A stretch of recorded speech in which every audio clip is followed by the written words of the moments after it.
வணக்கம். வாங்க. நாங்கள் ஒரு கோயிலுக்கு போயிருந்தோம் ஃபேமிலியாக. புதுசாக ஒரு பைக் வாங்கினோம். அதுக்காக கோயிலுக்கு போயிட்டு இருந்தோம். முருகரோட ஆறுபடை வீடில் இதுவும் ஒரு கோயில். உங்களுக்கு இந்த கோவில் எந்த கோயில்னு தெரிஞ்சால் கமெண்ட் பண்ணுங்கள். நான் வீடியோட எண்டில் சொல்கிறேன்.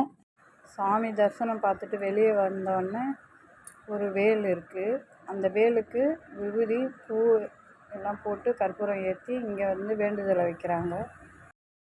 அப்படியே சாமியை பார்த்து வேலை கும்பிட்டுட்டு உட்காந்து நல்லா காற்று நல்லா வந்தது. கொஞ்ச நேரம் உட்காந்து ரிலாக்ஸ் பண்ணிவிட்டு பிரசாதம்லாம் வாங்கி சாப்பிட்டுட்டு வீடியோவோட எண்டில் கோயில் பேர் சொல்கிறேன்னு சொன்னேன். இது வந்து திருத்தணி முருகர் கோயில். நீங்களும் போயிருக்கீங்களான்னு கமெண்டில் சொல்லுங்கள். அதே கொஞ்சம் நடந்து வந்தால் ஒரு கடை இருந்தது. அங்கே வந்து வண்டிக்கு ஒரு வேலும் வாங்கிட்டு அப்படியே வீட்டுக்கு கிளம்பிட்டோம். இந்த வீடியோ பிடிச்சிருந்தா லைக் பண்ணுங்கள், ஃபாலோ பண்ணுங்கள், உங்கள் ஃப்ரெண்டு ஃபேமிலிக்கு ஷேர் பண்ணுங்கள். நன்றி, வணக்கம்.